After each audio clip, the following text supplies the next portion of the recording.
welcome to the Old Man Orange podcast. I'm Spencer Scott Holmes. And I'm Ryan Dunigan.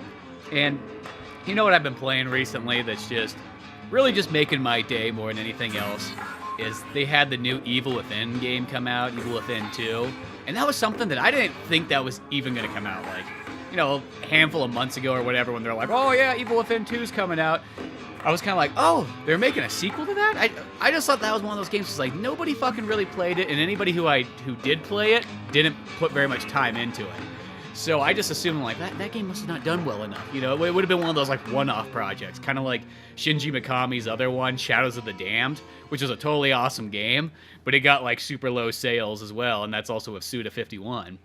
I assumed that, I mean, I didn't play the Shadows of the Damned or the previous Evil Within, but it sort of seemed kind of like last Evil Within sort of seemed kind of like the last cry of like AAA Japanese horror games, because I know Resident Evil 7 came out, but even that one had this, looked like it was trying to be very Americanized. Yeah, well, because the thing about the downfall of Resident Evil 7 is that it really is like, it's super Americanized. I mean, this is even weird too. It's like when you see Chris at the very end of the game, it looks uncanny because he doesn't have that anime look. And it's weird how like almost realistic looking graphics can look uncanny to like something like anime stuff. But it's just kind of like that. And you know, here's the thing. At the end of the day, 7, it was much better than I thought it was going to be, because it just looked god-awful to me like the whole time. And I'm like, I'm just going to get it anyways as a Resident Evil fan. And then it's kind of like, when I'm kind of done playing it, though it was way better than I thought it was, it's still my least favorite Resident Evil out of the entire series. It's the last one that I'll probably like pick up when I'm like feel like I'm in a Resident Evil mood. It's just one of those ones. It's not a bad game, but it's not really a Resident Evil game. At the end of the day, that game feels like a spin-off. I think they're trying to do that. Oh, go ahead. Oh yeah, you go ahead first. I was just gonna say, it looked like they're trying to do the whole PT thing. It's kind of crazy how, like, I mean, I haven't played a survival horror game in a while, but it's kind of weird how like one weird little demo for a game that's never coming out pushed like horror survival in such a direction. I know, it's weird how that sort of is. It's like, yeah, that's all it was. And I give Capcom credit for trying something different, but it's just one of those ones, like, they did the thing where they were, like, trying to... Because Resident Evil's always been that game that has had controversy of people that either really love it and really hate it all at the same time. And I think sometimes people kind of forget that. Like, you go back in the 90s, I think people almost forgot, like, how much people hated Resident Evil back then. There were so many gamers that were like, Resident Evil's so fucking stupid, it's got dumb controls, the camera angles are dumb, everything about that game is stupid. And then it's funny later on, like, once we get farther into it, people are going back and going like, remember, like, when Resident Evil was great? It's like, dude, a lot of you people were probably the ones bitching about, you know, everything wrong with Resident Evil then. And then the other thing that always makes me laugh is, like, all the things that people complained about in the 90s, it flip-flopped around, and, like, they're like, oh, okay, well, here's Resident Evil 4, 5, and 6. Exactly what you guys want. And then they're like, that's not what we want. That's not what we want at all. And it's like, yeah. It just makes me laugh. It's just, that's almost like why as a game company, you almost can't really listen to, like, what people want. Because the audience has no idea what the fuck they want, really, at the end of the day.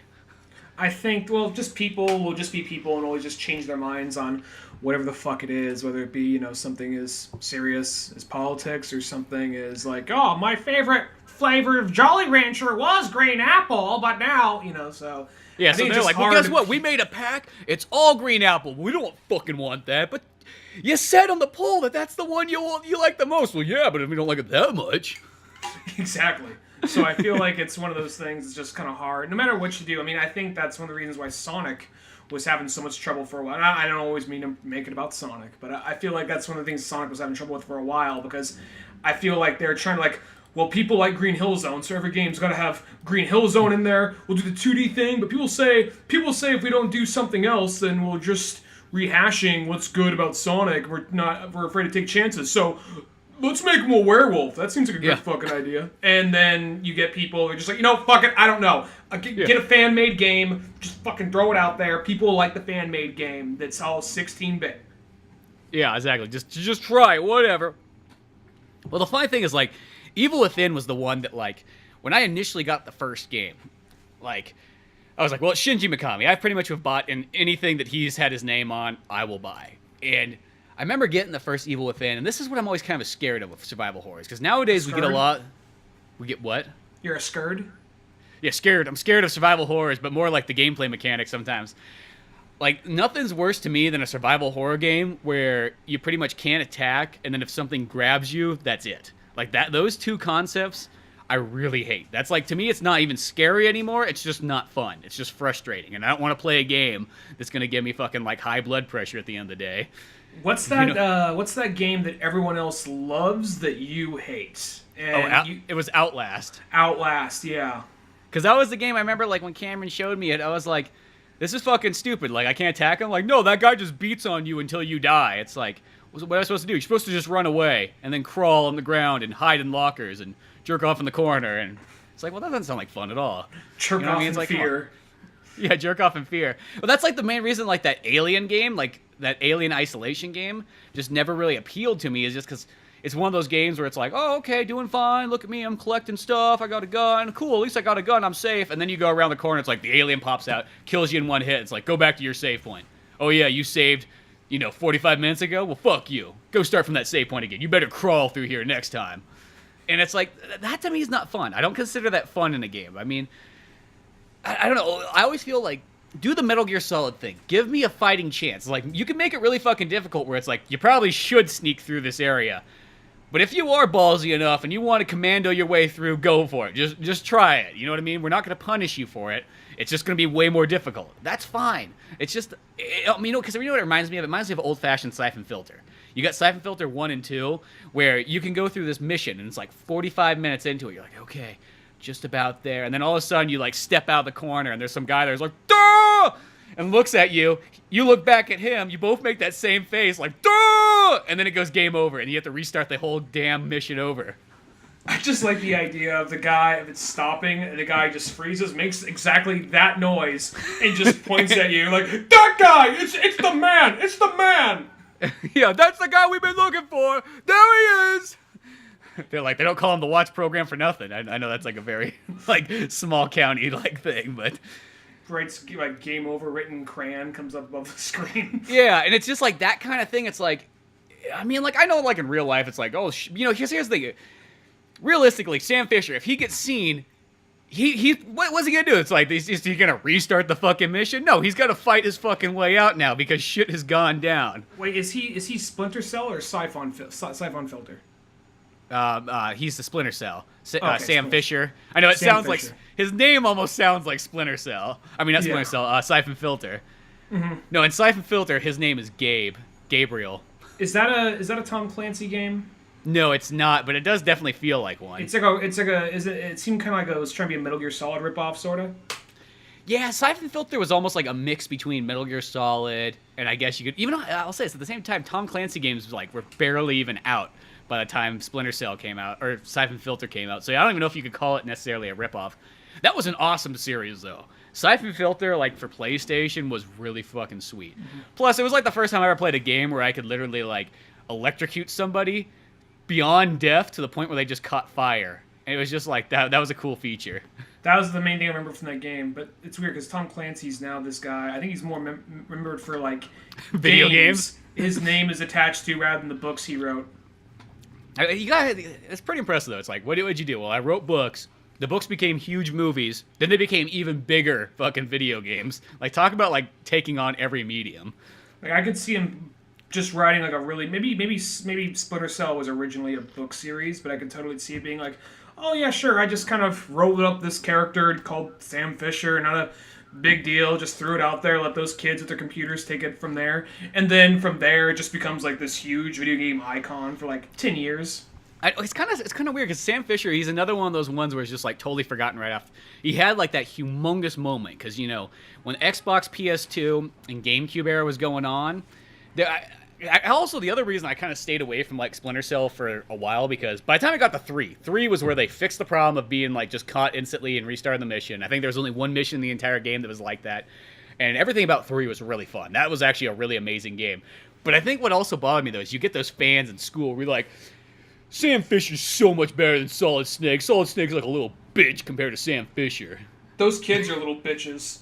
Exactly, but if you still feel this way, I'm 30 years old, and I know this is a playground argument. But if you're gonna come up here and tell me Sam Fisher is better than Solid Snake, go fuck yourself.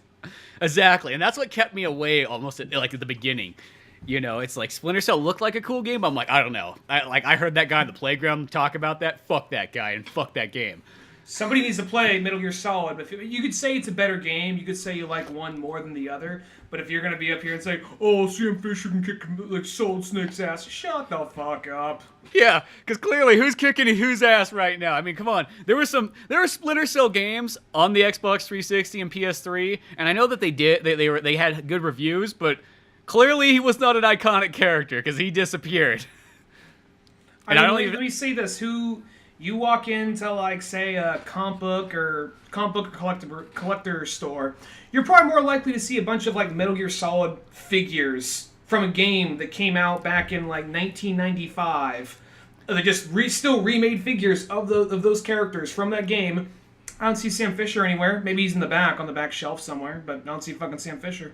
Yeah, you don't see the Chaos Theory action figure just like lingering about still. I mean, and I'm sure he's still got some kind of Todd McFarlane kind of company that made him or whatever. But yeah. Well, really, you know, like Splinter Cell, that represented like what the 2000s like attitude was like the grounded in reality. We're gonna try to make things as realistic as possible. We're gonna take away the fun because you know what, life isn't fun. You know why? Because 9/11 happened, and that's why we need Sam Fisher.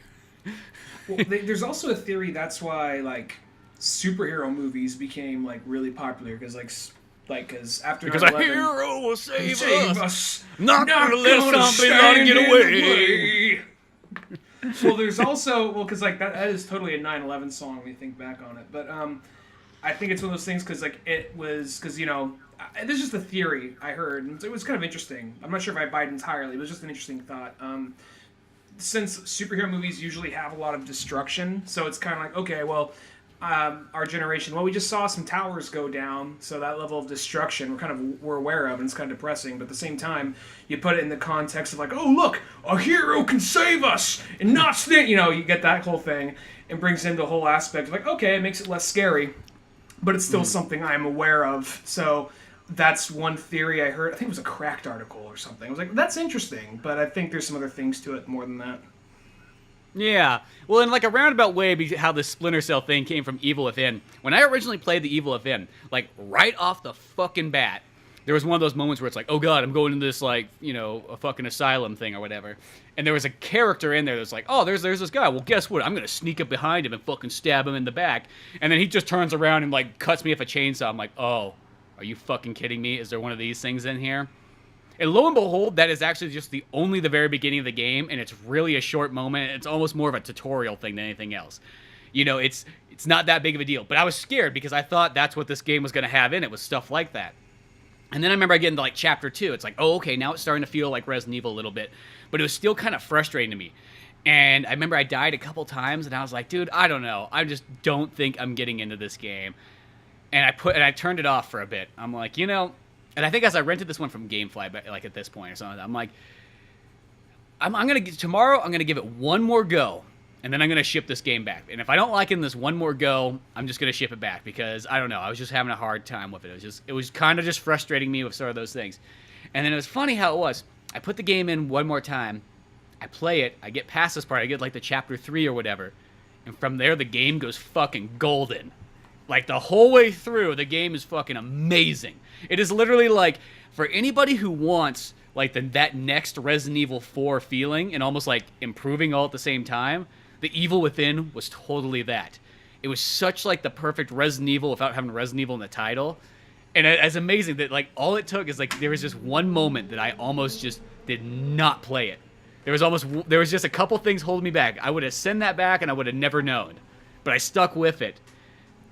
Not denying what you're saying. I'm sure it probably is a great game if you played it, but I noticed something with you. You, a lot of the times, will kind of come in. This isn't me attacking your criticism or your point of view or anything, but I noticed a lot of times you'll come in and be like, you know what? I'm not so sure about this new Final Fantasy format.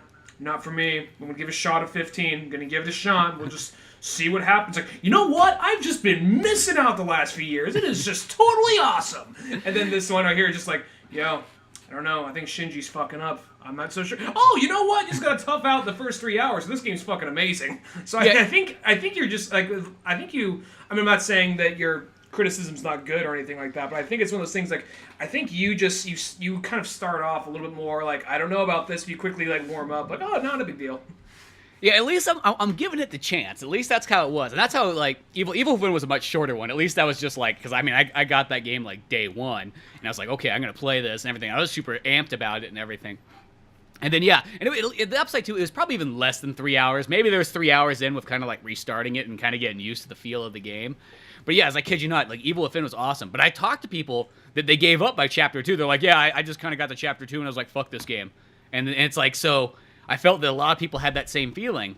And then I remember like even RJ, who like I thought like would have loved this game because he's like survival horror buddies, and he got like a certain ways through and then just he's like yeah I just wasn't into it nearly as much. And then I kind of remember thinking about it, I'm like, well, yeah, you dumbass, you played it on the fucking hardest mode. No game is fun when you, like, it's your first time playing it and you put it on the hardest mode you can play it on. Like, yeah, like, don't challenge your, like, the hard mode, like, especially on games that have, like, really hard modes in them, it's like, they're meant to be, like, you put that on once you went through once or twice or so. You don't just start with that, you know what I mean? It's like if you got Ninja Gaiden, you don't just put it on the hardest mode right off the bat. You know what I mean? Like, because I also feel like, and if you say like you don't like the game because it's too hard, it's like, well, yeah, of course you don't like the game because it's too hard because you don't know what you're doing yet. You haven't even learned. I still haven't played Ninja Gaiden just because I remember you played it one time in my house. Like you just got it and you're playing it. I'm like, I don't know, dude. This looks like a job right here. I'm not gonna lie, Ninja Gaiden it is kind of like a job. It's like, it's definitely that challenging, but I still like it challenging. Was Ninja Gaiden the game where you, with the right analog stick, that could make him roll and evade? Was that one? Because there was like one game, some hack and slash game. That wasn't. Was that fucking the Metal Gear Solid Revengeance? I remember you used the right joystick in that one for stuff. I remember. Like, I'm just trying to think. Was it God of War then? Maybe because I remember there was one where it wasn't even just like. I know it's not God of War because I've never played God of War. I'm that guy. Okay. I actually own all 3 God of Wars at least, so I have them. I just have never gotten around to playing them. God of War is a good game. I know we just keep on jumping from thing to thing. God of War is a good game, but Kratos is just such an asshole. He's just such the bro who goes to the bar like, he wants to start a fight. He just wants to fuck whatever he sees in the room. He's just kind of a douche. I just don't really like Kratos that much.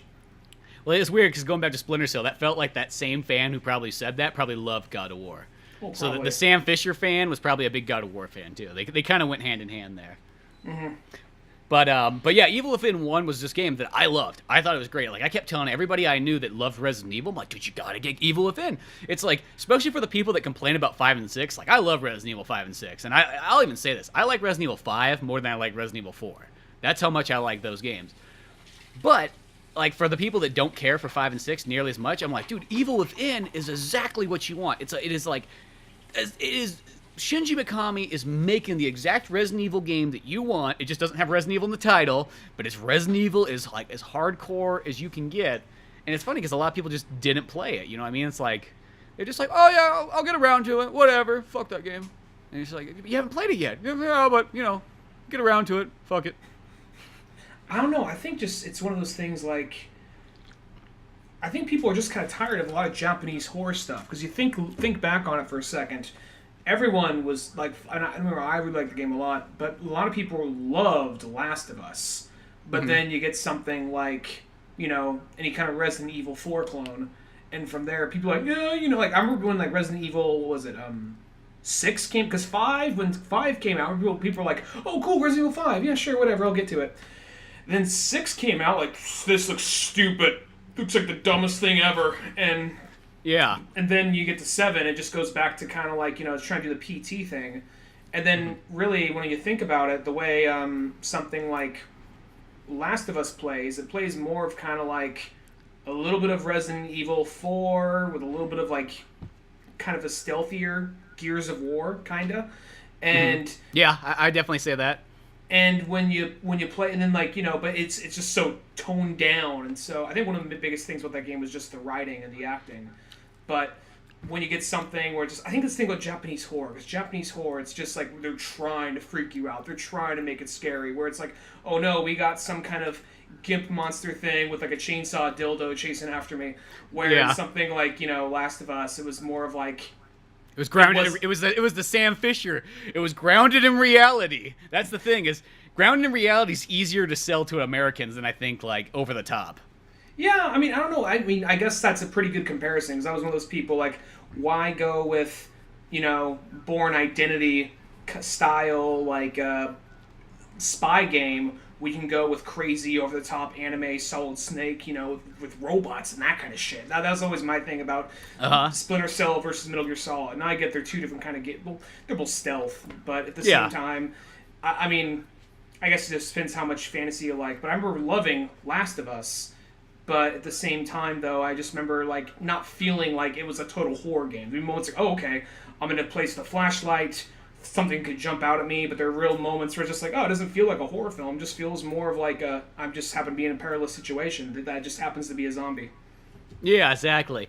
And here's the thing, it's like one's like, or Evil Within, it does have like kind of like a good like boundary between like Japanese and then almost like, let's just say, if Resident Evil 6 is about as far out as you can get, as far as like horror, I know that's not nearly that far. Like, I'll say it, that's not that far out. But compared to the Last of Us fans, because that was kind of like the battle game, and then Last of Us is very grounded in reality, trying to be like as serious as possible. Like Evil Within's kind of like in about the center, and Evil Within is one of those games where it's like a half-half. It's like when Japanese people like hang out with Americans game, because you look in the credits and it goes back and forth. There's some Japanese guys, there's some American guys, there's some Japanese guys, there's some American guys. I mean, it's produced by Bethesda, so it's from the other people of Fallout and now Doom and Wolfenstein and all that stuff. Which I've kind of come to the conclusion, I'm like, dude, you know what? Bethesda actually is one of those companies that has like all my favorite franchises. Like or not all my favorite, but a lot of these games that I've liked over time, they've all like mingled into somehow, some way being there.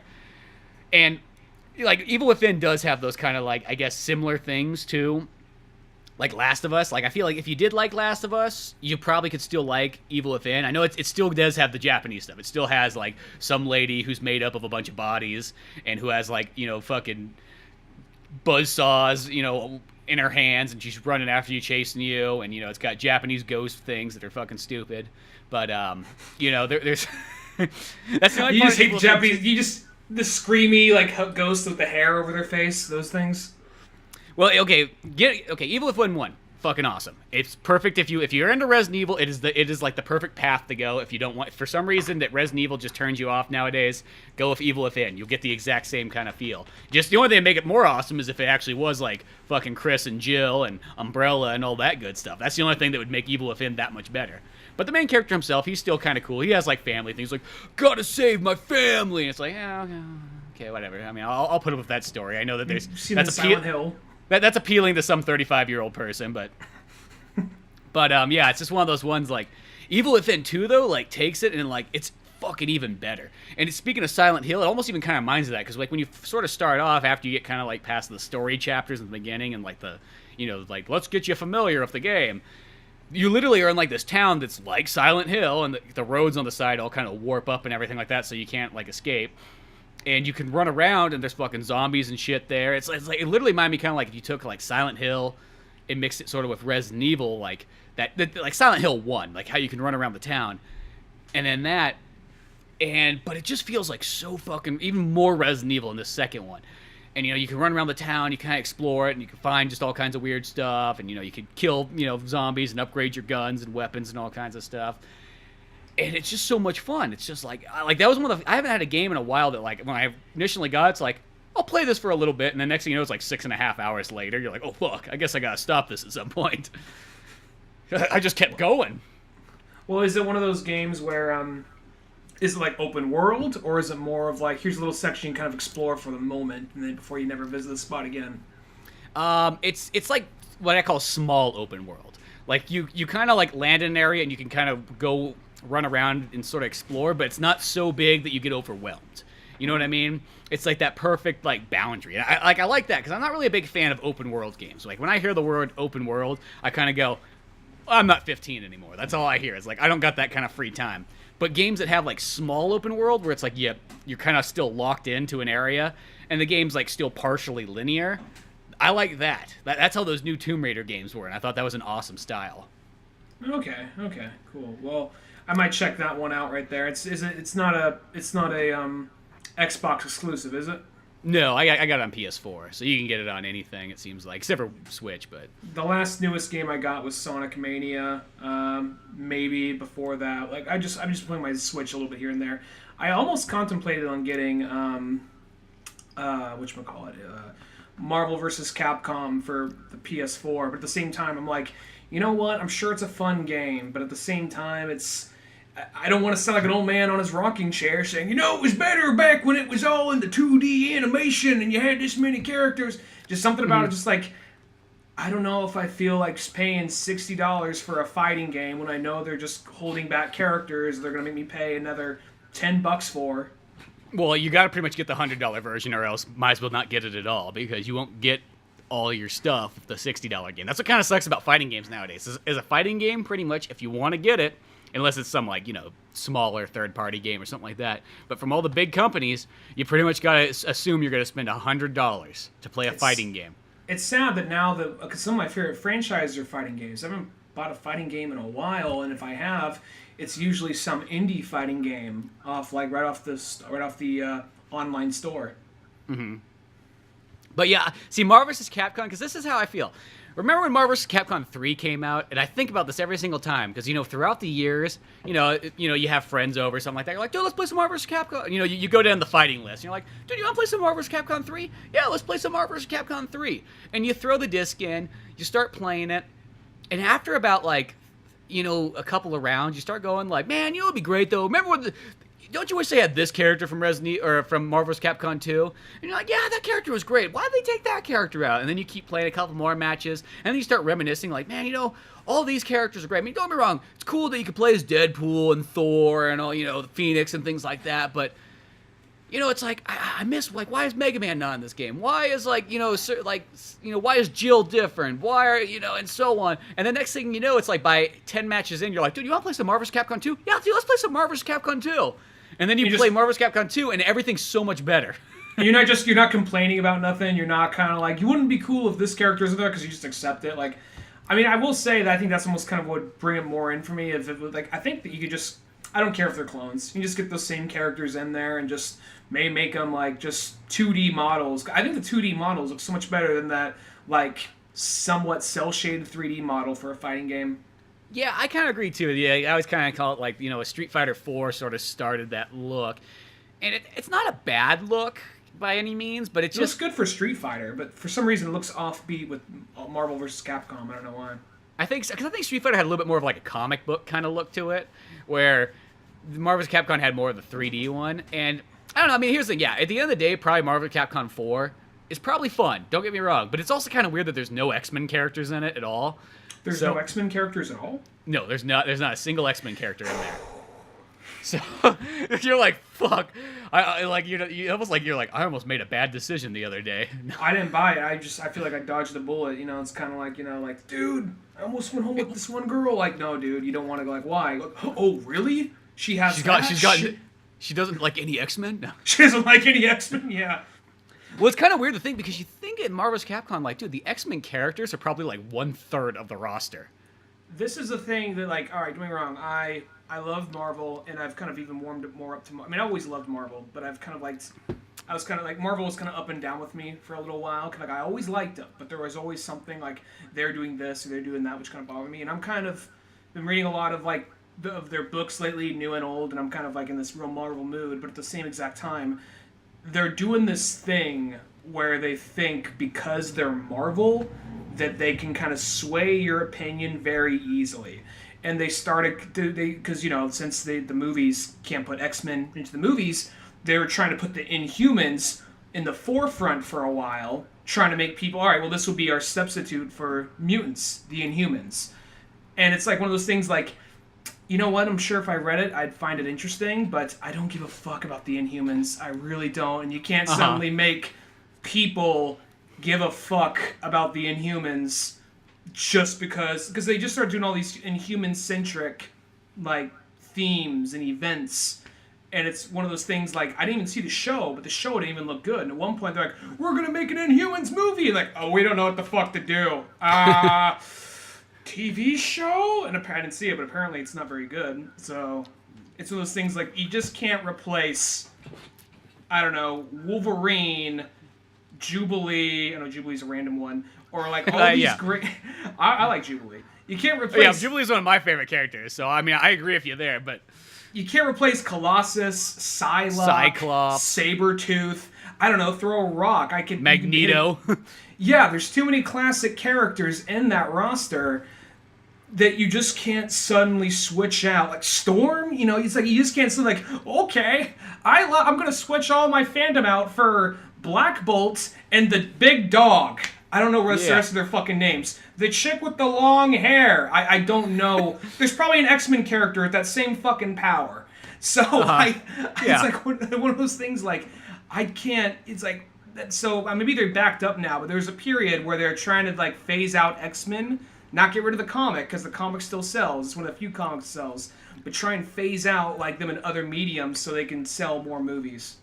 Yeah, and it's just kind of goofy. To me, it's like, I'll say this is the one positive like thing to Marvel's Capcom 4 by not having the X-Men characters in there, is that maybe by that standard, you'll get a handful of these other random like Marvel and Marvel and Capcom characters that you might not have got if the roster was filled up with X-Men characters.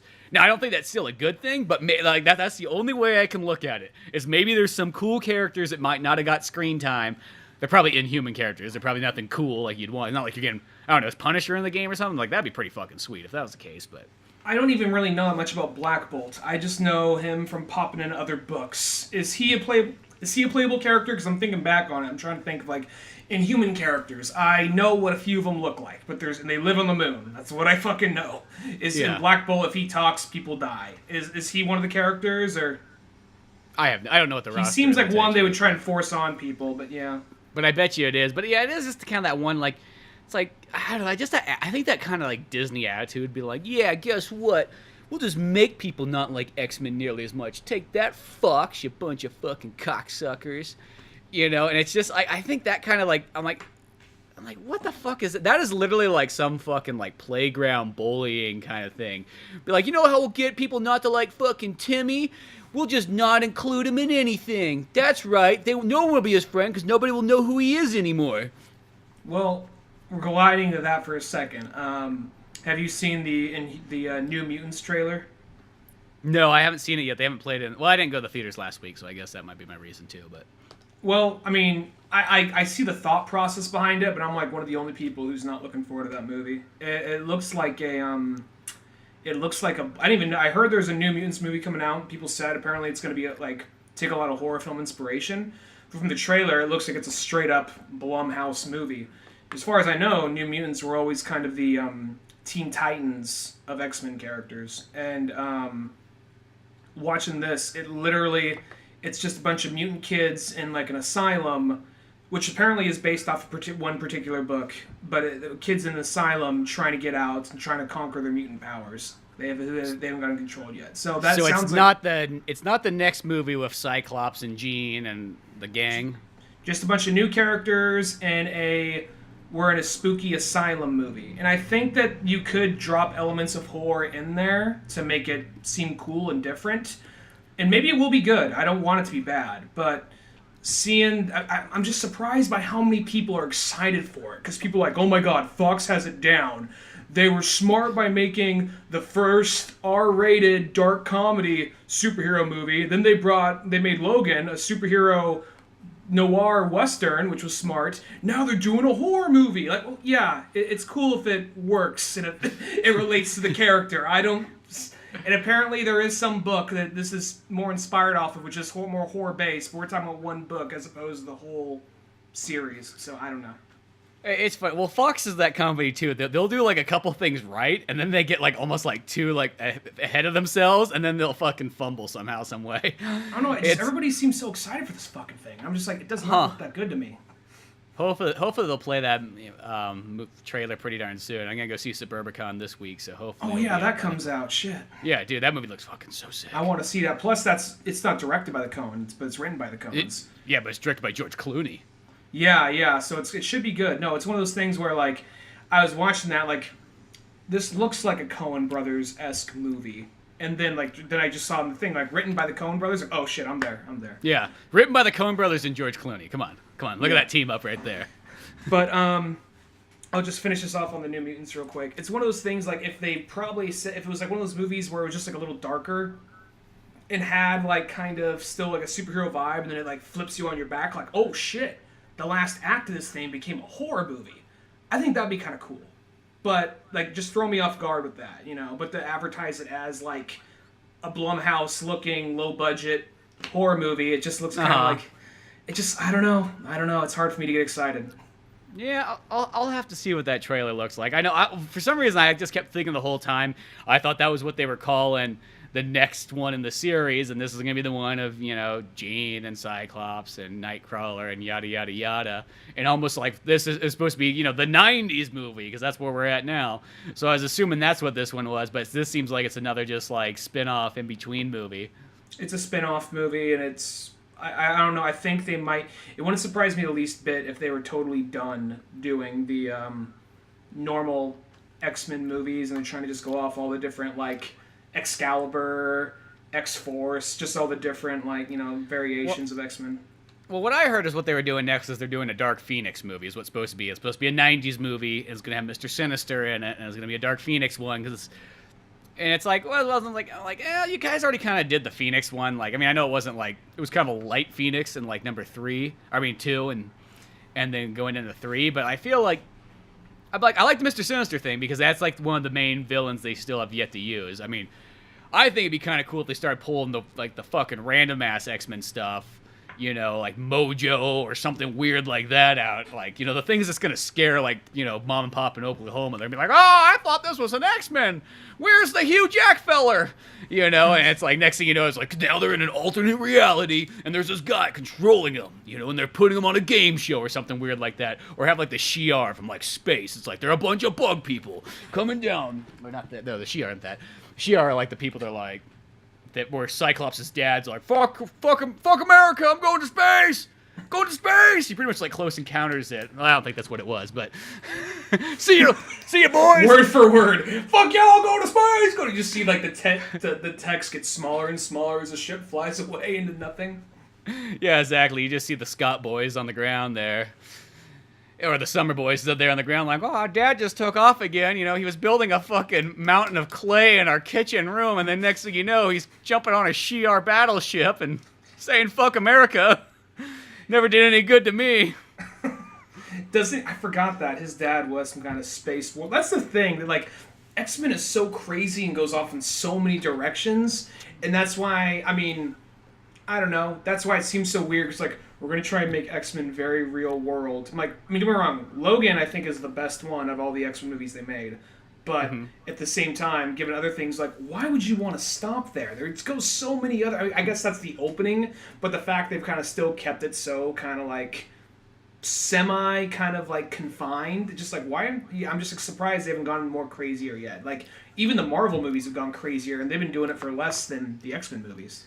Well, it's because this is kind of the sad thing about the X movies. They are still stuck. This goes back to Sam Fisher. Everything relates to Sam Fisher in this episode for some reason. But the X-Men movies came out at the time where it was like, let's ground things in reality. That was what the 2000s was all about. Like, let's make this as, you know, realistic as possible.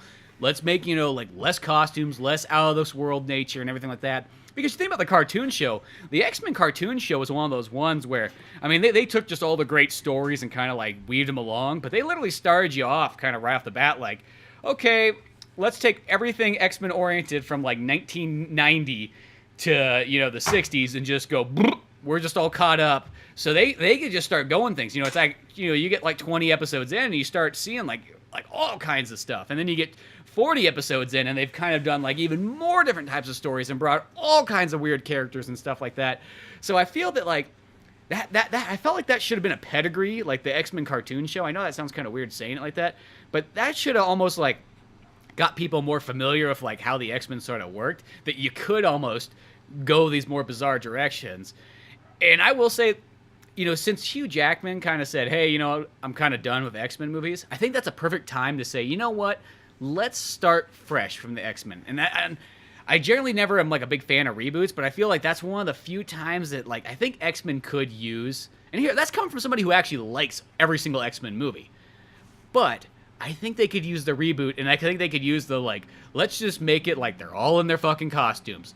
Started off kind of Batman style, like you already know who these characters are. You can always throw that one fucking token kid who's like, "Blah, I just got powers the other day and my dick grew large." Oh, sir, you just got a boner. Just get out of here. It's like, but oh, it's puberty. He's like, but Professor, look how fucking big it is. It's just like, just smacks Professor in the eye, like, oh! It's not the same thing. You know what I mean? It's like, this can't be normal. Even Professor is just kind of like just put off, like, he's a freak! He's a freak! Like, sir, we're all special. We're all special. You're freak! Get out! You know, that's, I mean, you could throw the one character in there that's supposed to be like, if you had no idea what was going on, he's sort of like your gateway drug character into this who's world. suddenly not there in the next movie. Like, Yeah, exactly. Not said, no one speaks of him. Like, there's the kid like, oh golly, how'd we get here? And just stumbles in, like, oh, well, welcome to, you know, they were smart and used Wolverine is that character, and Rogue is that character for the first one. Mm-hmm. But I could totally see him making some character up, like, gee golly, I got weak powers, and I don't know how to use them, or whatever, and then just like, oh, he helps out, saves the day, next movie, not there, they don't even speak of him. It's kind of like, they brush it under the rug, but it's like in Hellboy 2, they bring in this character, in Hellboy 1, they bring in this character who narrates the movie, and he's the viewpoint of the audience. And suddenly, number 2, he's just not there. Well, you know, they say some offhand thing like, "Oh yeah, you got Simmons Simmons sent to Alaska." Like, he said he liked the cold. Oh yeah, that's right. That's right. They just like use one line to get rid of him. But no, I think that's the thing you could do is you could just do an X-Men movie, because I'll even say, like, that was almost kind of the smart thing about X-Men 1 is you did come into it and it was already like, oh, Cyclops is established, you know, Jean Grey is established, Storm's established, and so on. You know, and Wolverine and Rogue were your kind of gateway characters. And once again, I think that's the way you should do it with the next X-Men movie. Just start it from scratch. Be like, they've been doing this already for a while now.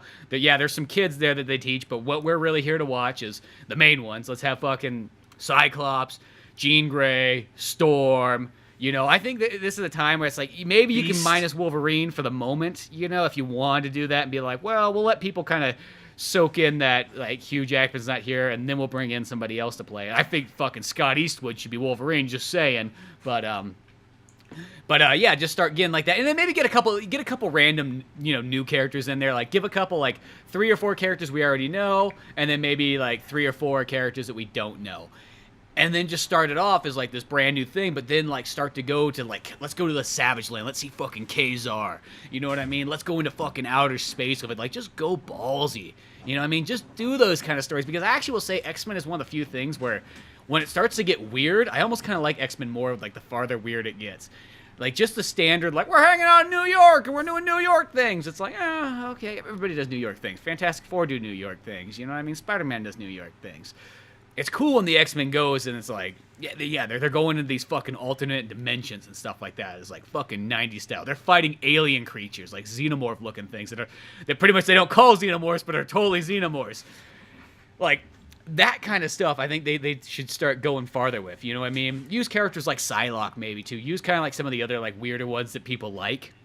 You know, bring Gambit. Make Gambit a fucking official character finally. Don't just have him be like, he was there for that one movie. Well, they're trying to give Gambit his own movie, but they're just having trouble with the scheduling, or they're unsure about it. Like, that's the thing. And they wanted to get, what's his name? Channing Tatum. Yeah, Channing Tatum to play him. And that makes makes sense. He was prepping with it with... Hateful Eight. Yeah, Hateful Eight. I was like, oh my god, dude, it's like he's prepping for Gambit in this movie right here. He's got the accent going and everything. But no, I think, you know, give it time. I just think I think X-Men is one of those ones. Like, it had a great long run. I think they should probably maybe finish up with one more movie just to kind of round off the 90s section so that it all literally ties full circle. But if they skip that, whatever, fuck it, I don't really care. You know, just go with something and just start it off ballsy. Just start it off fucking weird. Don't even, like, build it up. Just start it off like that, you know? It's kind of like if they ever do a Green Lantern movie again, that's how they have to do that too. Just start it off fucking weird, you know what I mean? Like Judd Stewart and Hal Jordan are just going into some space bar, like, we're looking for this guy. Who knows about him? Some guy's running out the door, like, get that motherfucker! Yeah, they're fucking chasing him down. Like it's some kind of, like, cop movie or whatever. Why are they running? It's like...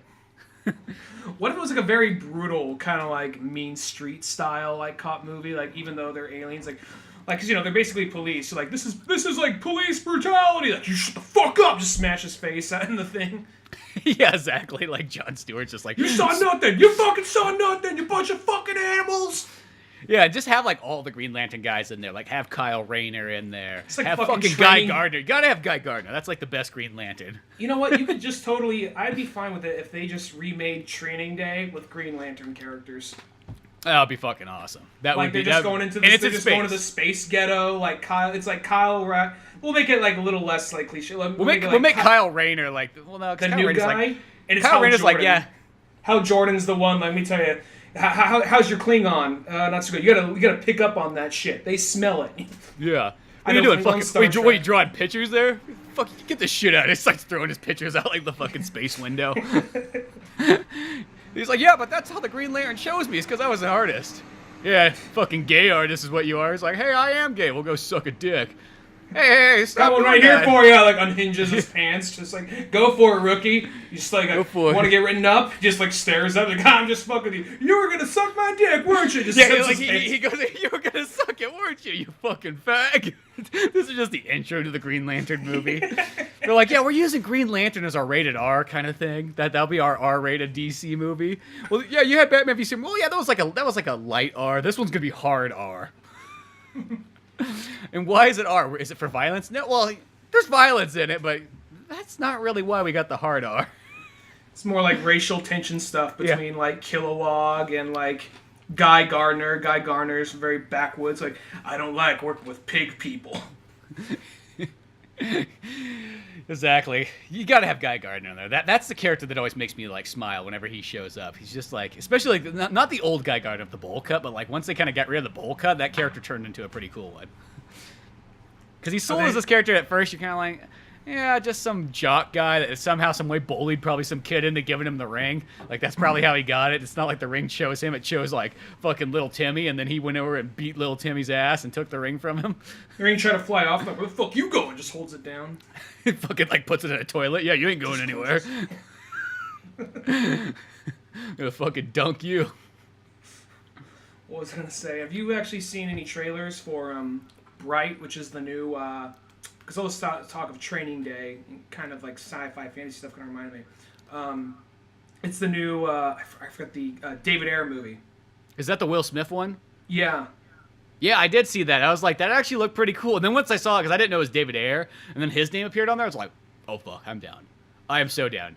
Well, it's just because I go ahead.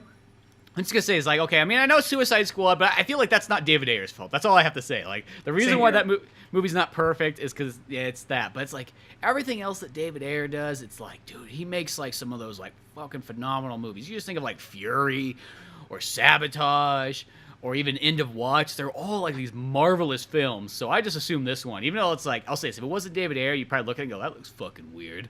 But since it's David Ayer, I'm like, oh, I'm down for it. Fucking fairy, cop people, whatever.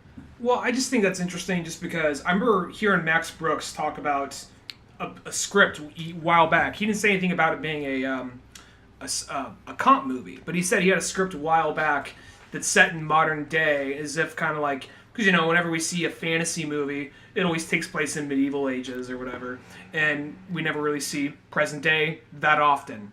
So he said, like, oh yeah, so it's just basically this movie about, you know, just different classes and just, you know, world that kind of like a modern day world that like, you know, its history is those old fantasy stories, you know, and that just sounded interesting to me. And I'm like, I guess that's never getting made, because we're hearing about this almost maybe like 7 years ago or 8 years ago, and then now I see this trailer and then I see David Ayer's attached to it. I'm like, oh, and it's a fucking cop movie too, so it just looks cool to me. Yeah, and it's Will Smith too to top it off. It's like that's kind of like the big one to like the regular folks. It's like we're all going off like the director and the writer and everything. The only thing that bums me out, it's like, oh, it's a Netflix movie. It's like, I want to see this in theaters. That's the only thing I thought when I was looking at that. I was like, oh, Netflix movie. I don't know. To me, it feels like it's kind of like, I know that most people probably nowadays it's not like what it is, but to me, Netflix, like when you're a Netflix movie, it's not saying that the movie's not good. It just makes it feel like you were a straight to video movie. It almost still has that lingering feel like, oh, you couldn't make it to theaters, like. That kind of sucks. I wish I know that like nowadays, like people, they probably make just as much money when it becomes a straight to Netflix movie. But to me, it just almost feels like, oh, dude, that you know how sick that would have been actually in theaters. Well, at the same time, I guess when you have enough star power behind it, like the fact Will Smith is in this movie and has those directors, I think they're just trying something new. Because I mean, we're at the point now where people actually look forward to like a lot of HBO TV shows, excluding Game of Thrones. I mean, you got like what was it? You had Well, that's TV shows because True Detective. I know, but it's like you have like A-list actors and movie quality television. I mean, movie quality television, like True Detective and all that stuff. People saying, "Oh, it's amazing, one of the best shows I've ever seen." This and that, The Wire, all that. And now they're just trying to like, well, you know what? People are saying it's already as good as movies. So why don't we just bring it right up to Netflix or HBO or whatever? And I get that, but at the same time, though, I would like to see this in theaters. So I don't know. I think if it was just one of those things, if I just saw this at Redbox, that's would be like, I don't know. But I guess since Netflix has a pretty good track record, I'm like, oh, all right, well, let's check this out. Yeah, it is an interesting one. I mean, then again, Netflix just has like copious amount of stuff. Like they have almost like so many things. Like are they getting to the point where they just don't even need anything else? It seems like they could just run off their Netflix originals. They said they want to reach a point where they don't have to rely on other things, because the way it seems like it's going is every channel or every production company is almost doing. Like, 'cause now DC, they want to do their own streaming service.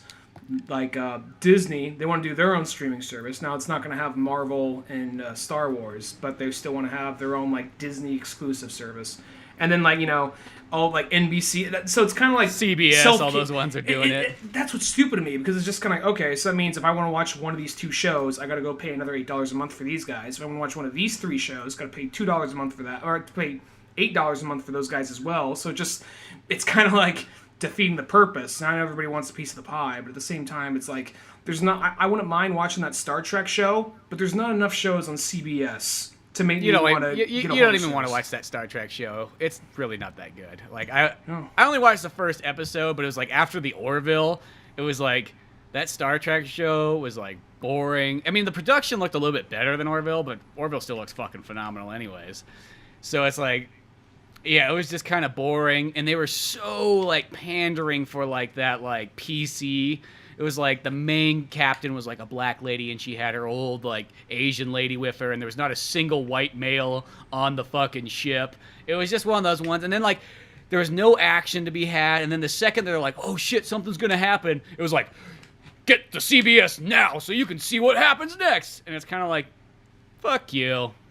I don't care. You know what? I like Star Trek and all, but if you're going to do this, fuck you. I got the Orville. It's a better Star Trek. Yeah, I'm going to say that. That's what the Orville is. Well, fucking apparently, amazing. He originally wanted to make the new Star Trek show, but they shot him down. So he's like, well, you know what? I'm a huge diehard Star Trek fan. I'm going to do my own Star Trek show without calling it Star Trek.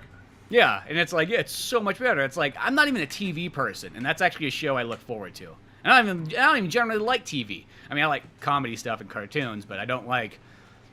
regular television. Like, shows, they never seem to interest me. I mean, I gotta have, like, a lot of fucking, like almost something's really gotta drag me into it. Like, Ash vs. the Evil Dead. I love Evil Dead so much. Of course I'm gonna like that show. But, like, other stuff, it's hard for me to watch TV. I just get bored of it real fast. I just remember... Go ahead. Sorry. I was just gonna say, it's like, I know most people, that's, like, their preferred medium, but... I don't know. It's like I'm just a movie person. I want it to be 2 hours. I want it to be done. I want it to actually be edited down and have good production value. Because like even TV, I know you were kind of saying it's like people say it's like, oh, it's kind of caught up with movies. I still look at TV and I go, I mean, yeah, it's definitely gotten a lot better than like 20 years ago, but it still feels like it's behind. Like I can still see okay, here's the same 6 sets every single time. It's like you think about Gotham. It's like. Bruce Wayne and Alfred, they always hang out either in the kitchen or that study. They don't go anywhere else in the house. I'm just saying. Once in a while, the cave, maybe. Yeah, once in a while, there's like a cave scene that's probably like the other side of the study that we just never see, but... We just move this bookshelf right over here. Hopefully no one notices. Yeah, exactly. It's like one of those ones... Like, so I still see it's like, yeah, they definitely look much better, but you can still see the TV budget there. Well, plus, you also could say something like... I don't know. I mean, even though it's still a good show, like Flash, we're always hanging out either at the coffee shop, over at the Star Labs, maybe the police station, the house, and then probably one of the same 4 street corners that just kind of shot at a different angle. Yeah, exactly. So I mean, like, it's not that the shows like aren't like interesting, but it's just they have a hard time keeping my attention for a long time. It's not, they don't always have that wow factor that like I can get from a movie or a video game or something else. Yeah, well, also at the same time, I think a lot of the hour-long shows, they just have to pad out a story, so they enforce like a lot more B and C stories, where all we need is maybe one A and one B story, you know? Yeah, I mean I always hate to say like Ash versus the Evil Dead, but that's where I felt like that show was so dialed in because their episodes were just a solid half an hour long. Because I feel most shows, you watch them and it's like, okay, they had 30 minutes of material, but then they realized they had to get the 45 minutes. So then they're like, oh crap, we need to find 15 extra minutes, so let's get some filler in here. And like where Ash versus Evil Dead, like being at that like 30-minute mark, I think that's like the perfect length because you never get to that point where it's like, oh, we need to put filler in here. Yeah, that show just moves too. So I never seen a boring episode of that show. I haven't seen season 2 yet, but season 1, it's just fun the whole way through. Yeah, that's exactly how season 2 was. I remember thinking when that first came out, I was kind of like, I don't really know. I'm sure it'll be fun, but I'd just rather see Evil Dead 4. And then watch it, I'm like, oh, no, this is just fine. I'm fine with this, totally. Yeah, I mean, I'll say this. At the end of the day, I would rather almost see movies, but the show is still like, I think is maybe they keep the episodes down. You got Sam Raimi involved with it. You got Bruce Campbell. Like, there's just enough to keep it balanced from not going too far. I think that's just kind of how it is. I know. But, I haven't even. Oh, go ahead. Sorry, I thought you were done. Oh no, you finish up real quick. I was gonna say Bruce Campbell, without even seeing season 2. Bruce Campbell spoiled it for me on Twitter by showing Cisco's corpse. I'm like, oh motherfucker, you spoiled that for me. I think that's like the first or second episode though. Really? Okay. He doesn't die. He dies, but then he comes back. Yeah. Okay, so it's all right. That doesn't count. Yeah. All right. Cool. Yeah, it doesn't really count. It makes sense. He gets kind of one off the book for a moment. Yeah, and it's kind of cool. But speaking of because I look in 10 years, we're gonna get to this point where everybody's gonna want a piece of the streaming service, and then next thing you know, it's just gonna be like satellite TV in the 90s where there's fucking 1,000 channels all of a sudden, and then nobody can kind of keep up with that. Because that's the thing. It's the whole point about streaming services is supposed to be I feel like the average Joe has 1 to maybe 5 maximum of those. You know what I mean? Mm-hmm. They sort of pick I want the Hulu. I'm gonna take the Crunchyroll, and I'll take a slice of the Amazon Prime because I fucking get the shipping anyways. Fuck it. That I feel like that's probably how the average person kind of goes. But so the next thing you know is once everybody's asking for fucking $7.99 from everybody for every little thing. That's perfect example is I'm gonna use this again. Ash vs. the Evil Dead. It's on the Stars one, and it's kind of I'm not gonna buy Stars just for Ash vs. Evil Dead. You know what I mean? I'll just get it when it comes out on Blu-ray and call it good. That's a show I want enough. But I feel like it's a lot of those companies, they only got 1 or 2 things that they're trying to peddle to try to make you come on over. You know what I mean? At least Netflix and Hulu have a lot already, so it's kind of weird to try to knock around those guys to try to sell your 1 or 2 shows. I wouldn't be the least bit surprised that Star Trek show crashes and burns. I guess we're not trying that again. No, people don't like Star Trek. No, people don't like that format. Yeah, that format it was dumb. It was just because here's the thing, it's the people that watch generally CBS are the kind of people that don't want to spend money in the first place. That's why they're watching CBS. And I'm not putting down shows on CBS. I mean, they've had great stuff a long time, like 2.5 Men and everything. But at the end of the day, it's CBS. The reason why you can fucking watch it, all you need to do is get your fucking antenna out and you can watch CBS. That audience there is not looking to pay $7.99. Let alone they probably might not even have internet for half of those people. Just watch it. You just hear all the old guys on the line I'm trying to get your CBS streaming and whatever that is, but it ain't coming through. Just walking because you worked in that kind of thing before, so yeah. I can just only imagine a lot of the CBS audience trying how is this goddamn? I need a computer or a smart TV. What the fuck is that? Yeah, I'm trying to get the Big Banger Boys on, and you guys have taken it off the goddamn CBS. How am I supposed to get my nerd on? I'm fucking 80 years old. I need to know how Sheldon got so smart back in school. I need to know how Sheldon joined them Big Banger Boys. Yeah. Yeah, exactly. Where's my boy Sheldon? I want to watch that little boy. Something about him makes me want to just rub myself down. Maybe I'll get as smart as him if I do. Yeah, that's what I'm doing. I'm rubbing some Sheldon out tonight. I'm shelling out. I'm Sheldon. I want to say this really quick, and this will be like the end of this kind of section. I got this ad from my MoviePass company, and there's a site called Fangor? God, is that what it's fucking called? Fangoria? No, not Fangoria. I know it sounds similar to that, but fuck, I'm just gonna pull up the email. And the only reason I pull this up... No, where the fuck are you at? No, this is the one... Yeah, I know. No, this thing was really cool because at first I was just like, whatever, I just kind of checked it. I was like, it's called Fandor. Fandor. But what this is, and it's like, well, they're giving me a deal. It's like, since you're a MoviePass person, for $1.99 you can get, or for $24 you can get, an entire year worth of this site. And this site, though, I kind of flipped through their movies. I was like, well, I'll just flip through the movies. And it's like, oh, this is like the streaming service for like hardcore movie people. Like, and then they're kind of using Tarantino as like their sort of like selling point because they got all the Tarantino films on there.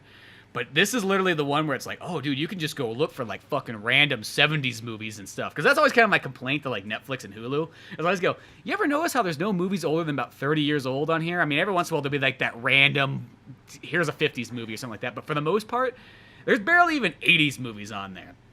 This Fandor site, when I was flipping through the list, it was like, oh my gosh, there's all these movies that I've always wanted to watch, and they've either been like $20 on DVD, because you know how some of those old movies get. They release small prints of them, and the next thing you know, they're fucking expensive.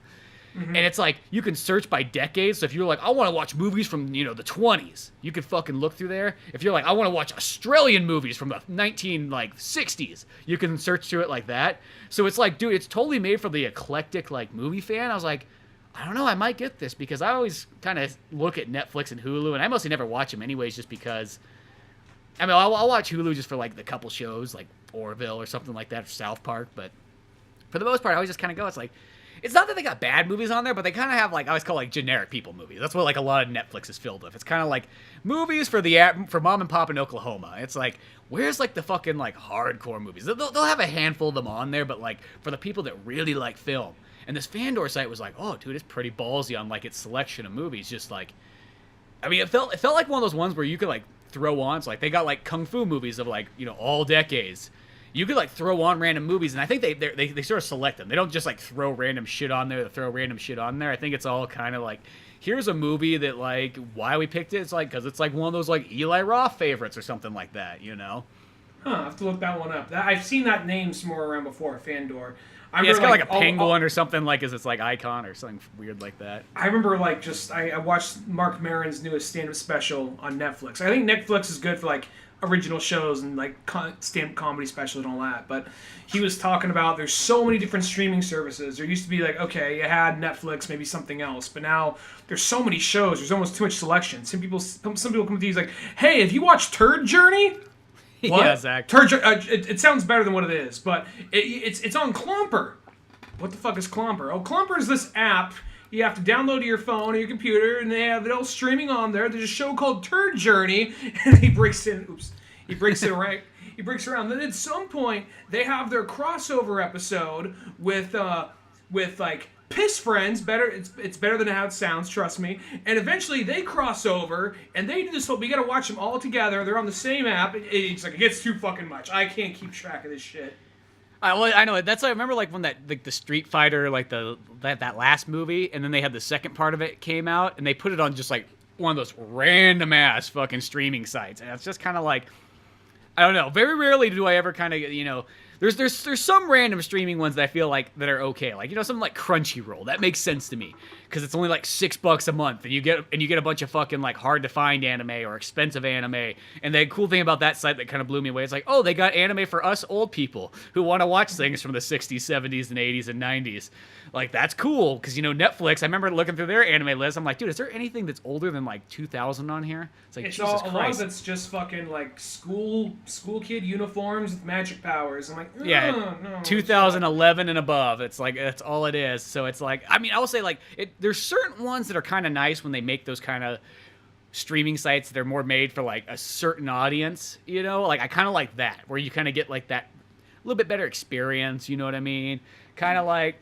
I know that there's like the Turner Classic Movies one. It's like, see, that makes sense to me. If you want to watch if you want to remember what it was like when it was just black and white, Turner Classic Movies has you covered. Remember the days before color? Yeah, so do we. They're like, oh, I don't know if that promo ad's sounding right. That's when things weren't so colorful, if you know what we're saying. Like colorful is in quotation marks. Like, whoa, Phil, let's pump the brakes on this. Well, they get it. Like, I'm not sure they do. Yeah, when color wasn't allowed in life. We had it a little bit more secured.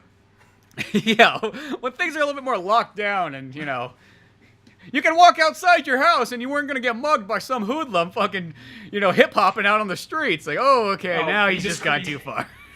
You see, this is a press conference. You see, the one guy in charge of AMC, his hands in his face, like, fuck! Oh my God, why did we let old Williker get up there? I know he directed a bunch of The Favorites, but Jesus Christ, you shouldn't let a 95-year-old man start making fucking decisions on a microphone. There's too much power to be had. He was a PA on Birth of a Nation. Damn it, we saw it coming, but we just didn't notice it. It's like, we wish we had Leonard Maltin again. At least he kind of knew what was going on. But speaking of kind of like that time period and the olden days, the good old 60s, back when things were just starting to get colorful, unless you were poor and you still had a black and white TV. But that's okay. I still had a black and white TV in the 90s. But going back, it's like we get the last Adam West movie, I think, made. There might be something else out there that's like, oh, by the way, here's this cameo he had too, and we're going to sell this movie as, starring Adam West. But there was another Batman movie being blessed once again. Now DCU movies seem to come out almost 5 times a year, it seems like. And some of them don't really get a whole lot of press. I don't know why. Like this Batman 66 one didn't really... I only noticed it because it came up on my, hey, you might like this on Amazon thing. But there was the Batman 66 versus Two-Face. And it has Burt Ward back again, playing Robin. You got Adam West, and I think his final movie, Julie Newmar as Catwoman. And then they do something really cool where they got William Shatner playing Two-Face. And what I think this is kind of all about is they didn't have Two-Face in the 66 show back in the day. And it's almost like one of those ones you kind of think they wanted Clint Eastwood for a while, which would have been fucking awesome. But you also think maybe William Shatner was one of those kind of guys kind of considered the time period. Like, man, if we did Two-Face, maybe, William Shatner could play or something like that. So this movie kind of making it animated and doing it nowadays almost feels like, well, here we go. Let's give it a go. This is what it would be like if William Shatner was playing Two-Face and it happened to be in the 66 style and everything like that. And I think this one was pretty awesome.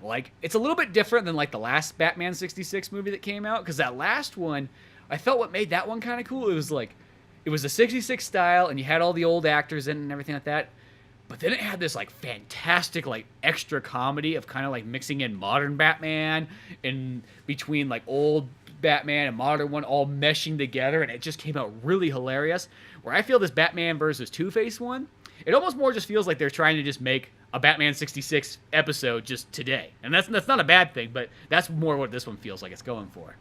That's how it felt to me, because the first one kind of caught me off guard. I'm figuring, it'll probably be enjoyable. But the first one, because it does the whole thing of showing how drastic 66 Batman is from regular Batman. They're even making nods and references to 1989 Batman, Batman Returns, or Dark Knight Returns, and as that went on, it even had a lot more wink wink nudge nudge jokes about the 66 show, where Aunt Harriet was even kind of oh yeah, you boys are going on your fishing trips. So they were fully embracing it, and there's even some things where they were just kind fucking Batman throws Alfred out of the house. It's almost sad because he's Alfred, you get the fuck out of here.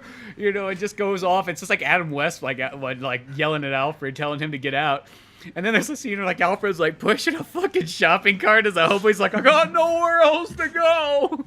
Well, that was the thing, because it still felt very 66, but at the same time, it wasn't because there's a couple ways to treat it, and that was say, even though I really like this movie, there's something like 21 Jump Street. We're we don't give a fuck. We're just gonna have fun with it. And where this one felt more we're gonna have fun with it. We're gonna kind of poke fun at it, but at the same time, we're gonna embrace 66 Batman because we really like 66 Batman.